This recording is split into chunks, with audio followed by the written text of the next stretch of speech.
Good morning. Welcome back to my new vlog. আজকে আমরা সবাই মিলে বেরিয়ে পড়েছি পুরুলিয়ার অযোধ্যার উদ্দেশ্যে। জানো, প্রায় 1 থেকে 1.5 বছর বাদে দূরে কোথাও ঘুরতে বেরিয়েছি।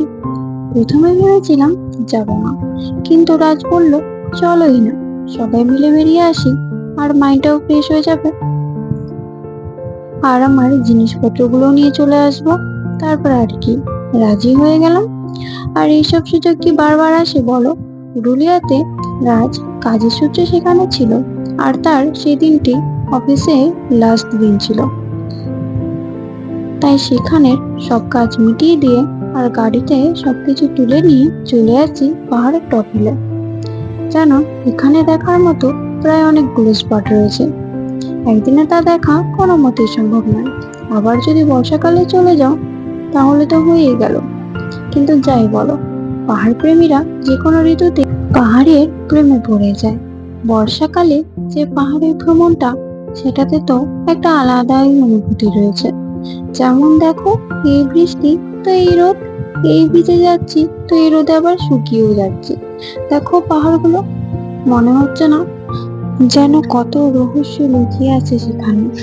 দেখতে দেখতে চলে এলাম এই আরেকটি স্পটে। স্পটটির নাম পপড়কচা লেক। জাস্ট ভিউটা ফিল করো। মনে হচ্ছিল এখানে বসেই সারাদিনটা কাটিয়ে দিতে। উফ, কি অসাধারণ না চারিদিকটা, যেন সবুজে ঘেরা আর নীরব পরিবেশ।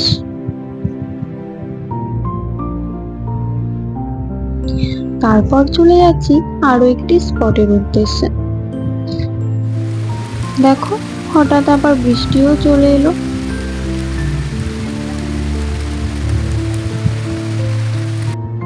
অযোধ্যায় আমরা এই নিয়ে সেকেন্ড টাইম। আগের বার এসেছিলাম বাইক দিয়ে। যাই বলো, বাইকে করে পাহাড়ে ভ্রমণের যে অনুভূতিটা, সেটা বোধহয় অন্য কোনো কিছুতেই নেই। যাই হোক, বৃষ্টিটা থামতেই আমরা চলে যাচ্ছি এই জঙ্গলের ভেতর দিয়ে, ছোট ছোট রাস্তা দিয়ে আরেকটি ভিউ স্পট দেখতে। যেতে যেতে আবারও বৃষ্টি শুরু হয়ে গেল। এই বৃষ্টিতে ভিজে পাহাড়ের উপরে দাঁড়িয়ে এই যে দৃশ্যটা দেখার যে অনুভূতি, যা সব ক্লান্তিকে যেন দূর করে দেয়।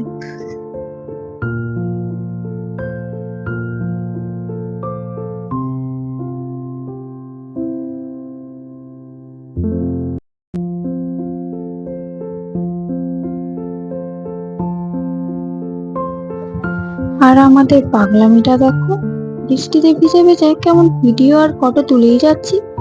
দিনগুলো তো সব চলেই যাবে বলো, এই বয়সটাও সব সময় থাকবে না। আর এইরকম হয়তো এনজয় বা পাগলামি করাও হবে না। তাই আর কি, ভিডিওর মাধ্যমে সেগুলোকে স্মৃতি হিসেবে রেখে দেওয়া।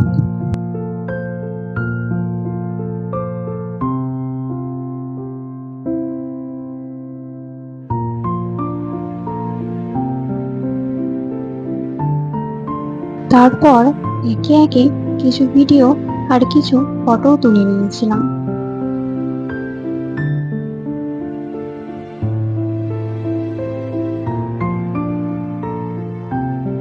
জানো, হঠাৎ হঠাৎ এত বৃষ্টি পড়ছিল না যে কি বলবো। বৃষ্টি তো আমার ভালোই লাগে, কিন্তু আমার পুচু সোনাটাও তো রয়েছে আমার সাথে। সে তো গাড়ি থেকেই বেরোতে পারছে না তেমন, আবার গাড়ির ভিতরটাতেও থাকতে চাইছে না। আর আমরা সবাই তো বেশ ঘুরছি, আর আমার সোনা পাপাটা গাড়ির ভিতরে ঠাম্মির সাথে বসেই ছিল। বৃষ্টিটা যখন থেমে যাচ্ছে তখনই তাকে বের করেছি। আবার সেফটির জন্য ছাতা তো পাশেই রেখে দিয়েছিলাম।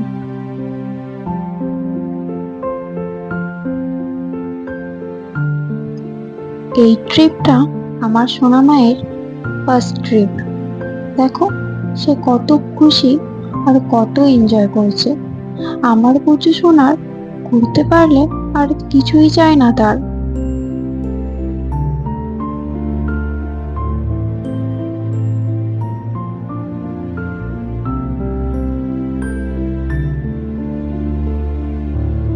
আর হ্যাঁ, সেখানে একদিন স্টেও করেছিলাম।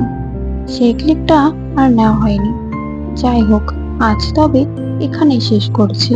দেখা হচ্ছে নতুন আরেকটি ব্লগে। Tata, bye, thanks for watching.